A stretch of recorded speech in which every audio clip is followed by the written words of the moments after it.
सभी बेरोजगार लोगों को नमस्कार। कोई पढ़ाई लिखाई पर बात होगी नहीं, क्योंकि पढ़ाई लिखाई करने से कोई फायदा है नहीं। पढ़ाई लिखाई करा के ही क्या करेंगे जब आपको रोजी रोटी हो ही नहीं सकता आपके पढ़ाई लिखाई से। समस्या इस बात की है हमारे देश में कि मोदी जी केवल अपने मन की बात करते हैं, कभी इस जनता के भी मन की बात सुन लिया कीजिए। बहुत बार मन की बात हम लोग सुन चुके हैं, परेशान हो गए हैं। भैया बेरोजगारी इतनी बड़ी हो गई है, इतनी बड़ी हो गई, इतनी ज्यादा बेरोजगारी हो गई है कि जरा सोच के देखिए कि एक पढ़ा लिखा व्यक्ति जो ग्रुप डी के लिए, जो कि बीएससी कर चुका है, बीए कर चुका है, एमए कर चुका है, पीएचडी कर चुका है, ग्रुप डी के लिए फॉर्म भरता है और 2.5 करोड़ विद्यार्थी फॉर्म भरता है। भैया सोचने वाली बात है। मोदी जी 2.5 करोड़ जनसंख्या युवाओं का कम नहीं होता है। 2.5 करोड़ है तो उसके माँ बाप भी जोड़ लीजिए, भाई बहन जोड़ लीजिए, और वो युवा है तो उस पर उसके परिवार का निगाह टिका हुआ है, उससे एक आस जुड़ा हुआ है उस परिवार का। प्लीज आपसे हाथ जोड़कर विनती है हमारी। अब कहिएगा कि अब पगला काहे गया है, लोग कहेंगे कुछ नेता लोग, देखो हमारा कोई पार्टी या पॉलिटिक्स से कोई मतलब नहीं है।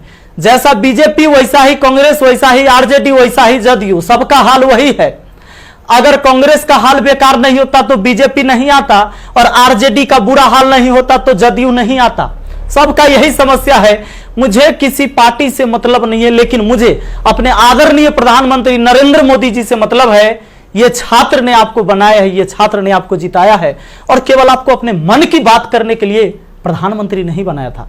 कहेंगे कि तुम्हारा क्या जाता है भैया, तो आपको पता है जब आप देश के खातिर अगर कोई भी चीज युवाओं से आप कहते हैं कि भाई योगदान करो, अभी कोरोना वायरस के समय सब लोगों ने आपका योगदान किया, मैंने भी किया, 1 लाख रुपए डोनेट किया था। मेरा अधिकार बनता है कि मैं आपसे सवाल पूछूं। मीडिया वाले आपसे नहीं पूछेंगे, क्योंकि मीडिया वाले आपके हिसाब से चलते हैं। मीडिया वाले वही चीज दिखाते हैं जो लोगों को देखने में मजा आता है, लेकिन बेरोजगारी पर कोई बात नहीं करेगा। व्यू नहीं होंगे, इसलिए बेरोजगारी पर बात नहीं होगा। उसको चर्चा केवल चाहिए कि रिया चक्रवर्ती किसके साथ आज घूम रही है, कल कहां सोई थी, परसों कहां सोएगी। रिया चक्रवर्ती के बारे में ही केवल चर्चा होगा। लोगों को मजा आता है, उस पर व्यू होता है तो वीडियो उसी पर बनता है, उसी पर लोग चर्चा करते हैं, क्योंकि चैनल का टीआरपी बढ़ते रहे। और ये मजबूरी है हमारी कि एडुकेशन चैनल वाले अब पढ़ाई न करवा के ये सब चीजें पर उतर गए हैं। मैं आपको आज बहुत सारी बातें बताने वाला हूं, करने वाला हूं। जो भी लोग हैं जिनको परेशानी हो, क्षमा चाहते हैं। अब परेशानी हुई है तो क्या कर लीजिएगा, हमको इतना ही कर दीजिएगा। कभी गोली मार देगा कोई तो याद रखिएगा, इतिहास जब लिखा जाएगा तो मरने वालों में लिखा जाएगा, भागने वाले और बिकने वालों में नहीं होगा। सीधी सी बात है। अब ये बेरोजगारी की आलम यह है भैया कि अब आपको बता देते हैं, पढ़े लिखे लोग 2.5 करोड़ स्टूडेंट जो रेलवे का फॉर्म भरता है, जिसमें 500 रुपए सरकार लेती है। इस तरह से टोटल 12.5 अरब होता है रुपया, यानी कि 12 अरब 50 करोड़। बात समझ में आ रहा है? हमें समझ में आ रहा है, क्योंकि मैथ का मैं टीचर हूं तो मुझे समझ में आता है। हमारा गांव में 5 रुपए ब्याज चलता है मोदी जी, 5 रुपए सैकड़ा महीना का ब्याज चलता है। 3 रुपए मान लेते हैं कि मोटा रकम है तो 3 रुपए। अब 3 रुपए से हमने निकाला 3% से महीना का, क्योंकि महीना में ब्याज चलता है गांव में। तो इस तरह से 12 महीना में 12 36% हुआ, 2 साल में 72% हुआ, और ये 12.5 अरब का जो ब्याज हुआ वो 9 अरब हुआ। 2 साल आप लटका दिए रेलवे वाला फॉर्म भरवा के लड़का सबको 500 रुपया लेके। अब आप कहिएगा कि एग्जाम के बाद तो हम पैसा लौटा देते हैं, लेकिन बात यहां यह है कि पैसा तो आप लौटा दीजिएगा, 100 रुपया रख लीजिएगा, 400 लौटा दीजिएगा, लेकिन 2 साल में आपने बिजनेस कर लिया है 9 अरब का। भैया बहुत होता है 9 अरब, कोई साधारण बात नहीं है। अब देख लीजिए, आप कहेंगे कि इतना बकर बकर कर रहे हैं, भाई गरीब आदमी है।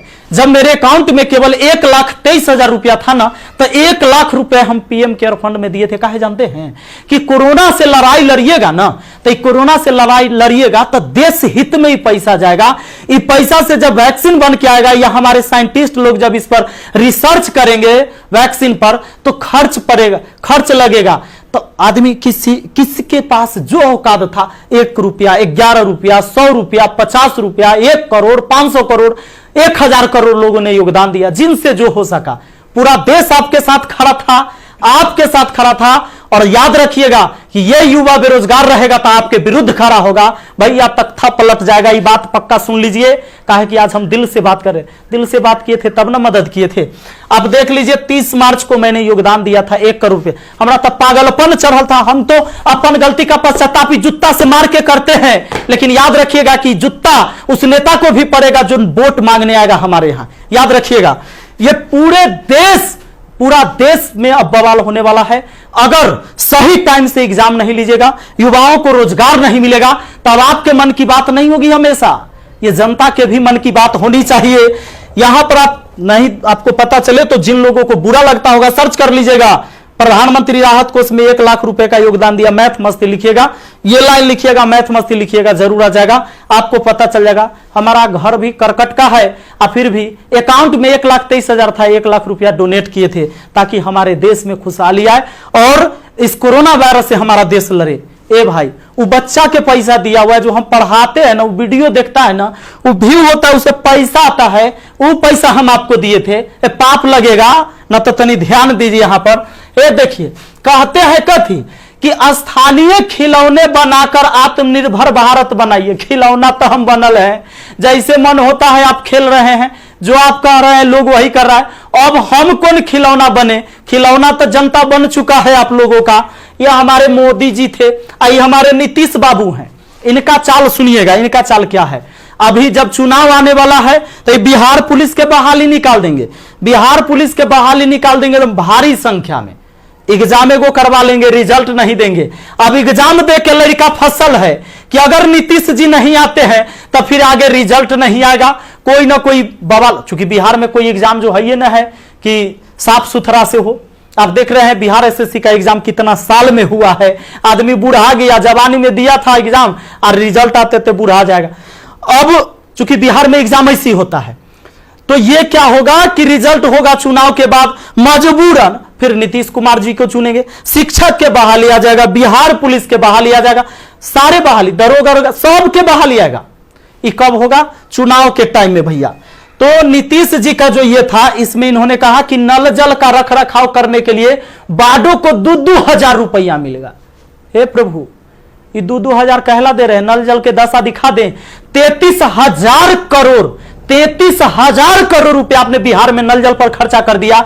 आज आपको असलियत हम दिखाते हैं, इस वीडियो में देखिएगा आप लोग जरूर।